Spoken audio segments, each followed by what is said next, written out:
Hello everybody and welcome to the May 2021 update from Clydebridge station. There's a few things I'm going to be doing in this video.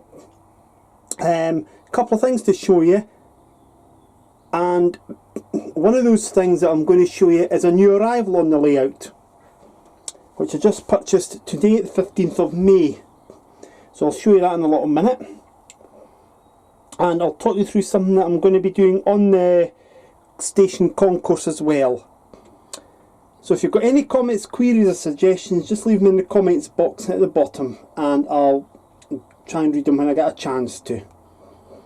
And do also check out the layouts that I'll suggest to you and the people on Instagram and Twitter as well. And we'll of course start off with Everard Junction, who's done some more work on his town scene, and I mention his layout because he's set in the Network Southeast era. And there's a special anniversary coming up soon that concerns Network Southeast on the 10th of June. More about that later on though. Anyway, let's get started off with this new arrival on the layout.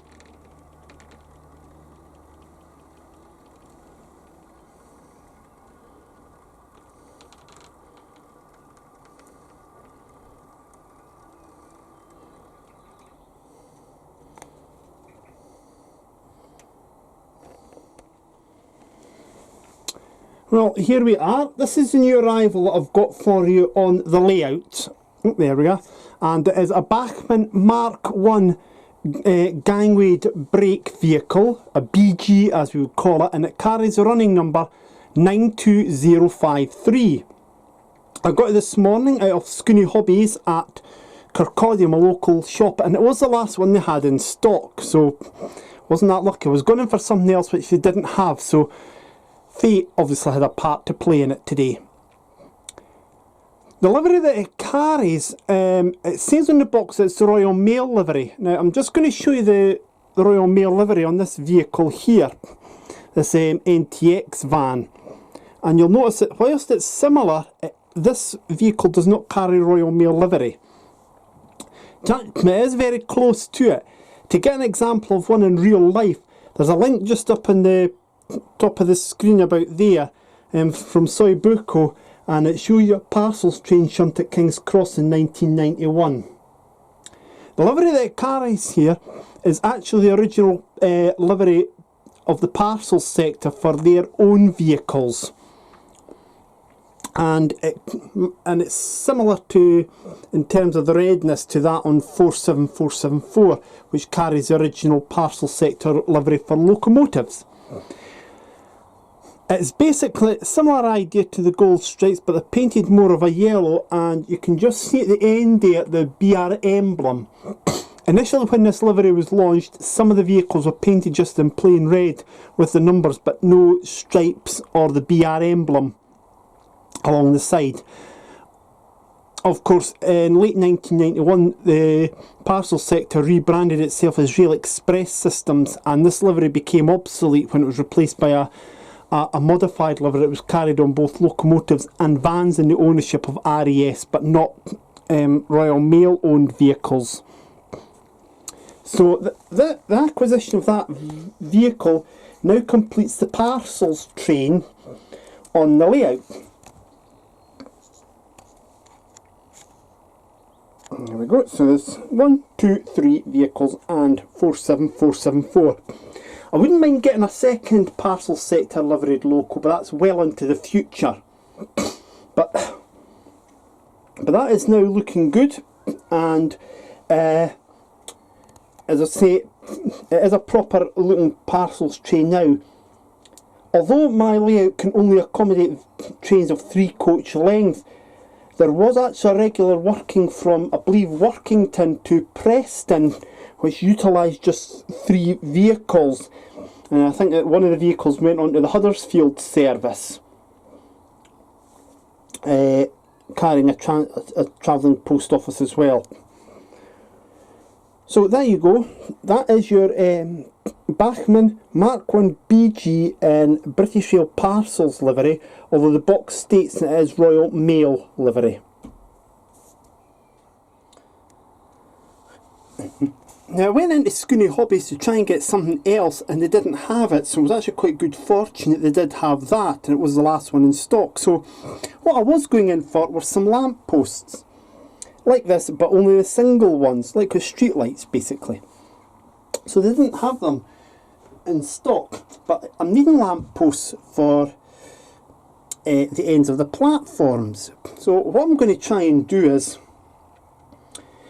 put the lamp posts something like that there. So I've got one, so they're each shining on the end of the platform and each shining on a bit of the concourse. Oops.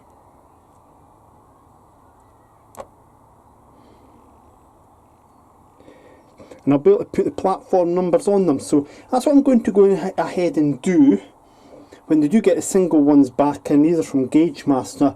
They'll be useful for outside the station as well.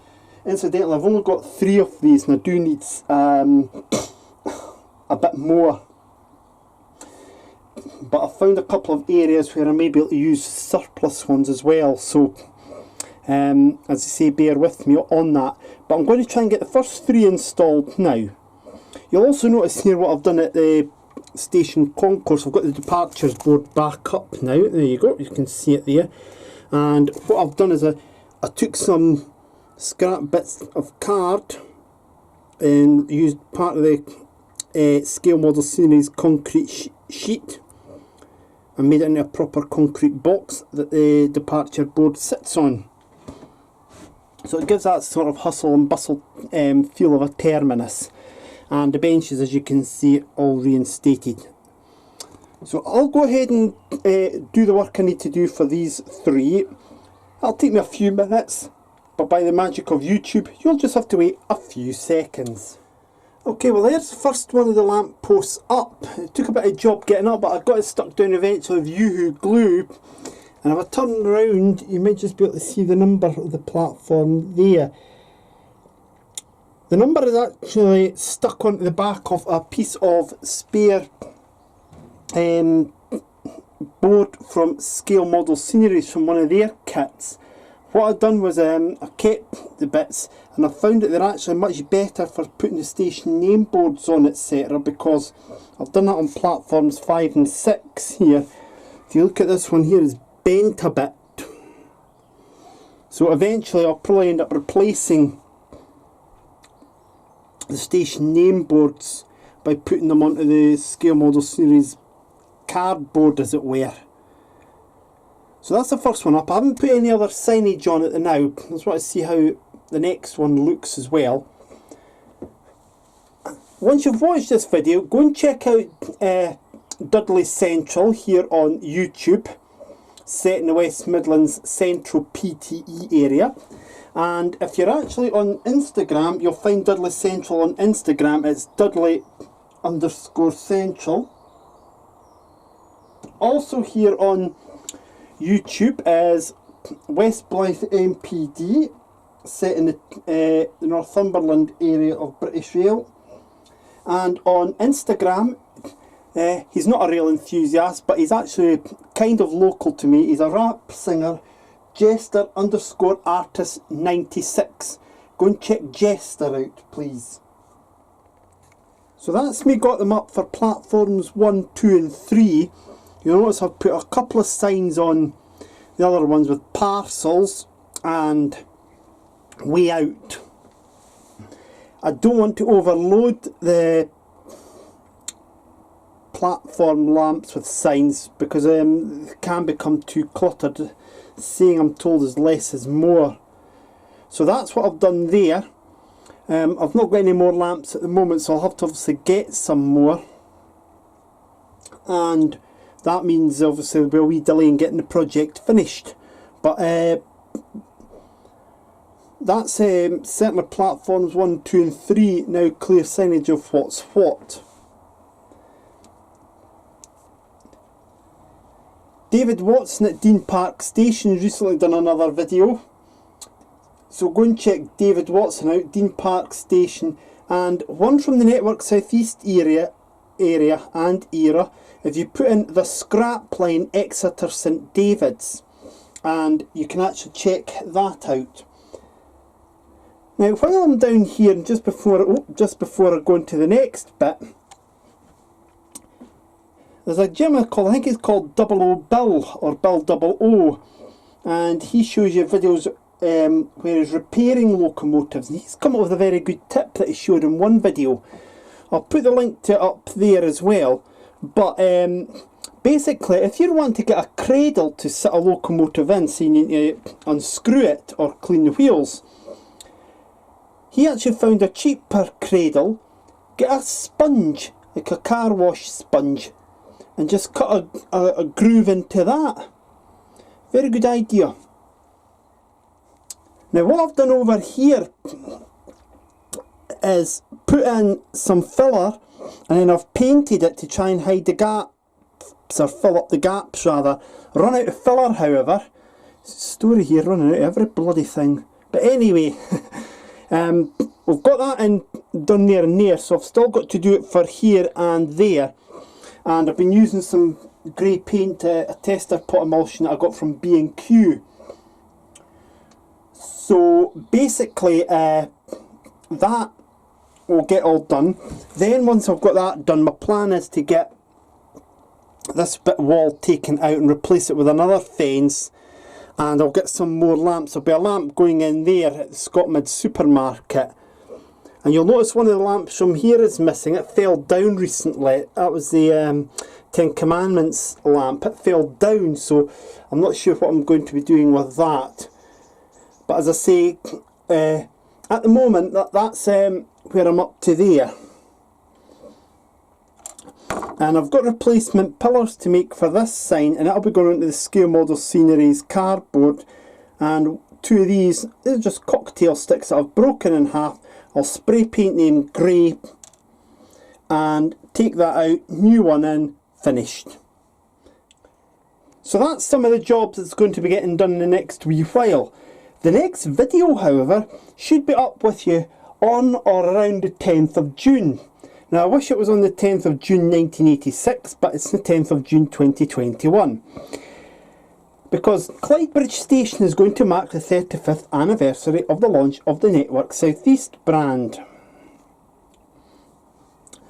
Back in 1982, the regions lost their power to organise and market services, and these were handed over to 5 business sectors: parcels, freight, provincial services, intercity, and the London and South East.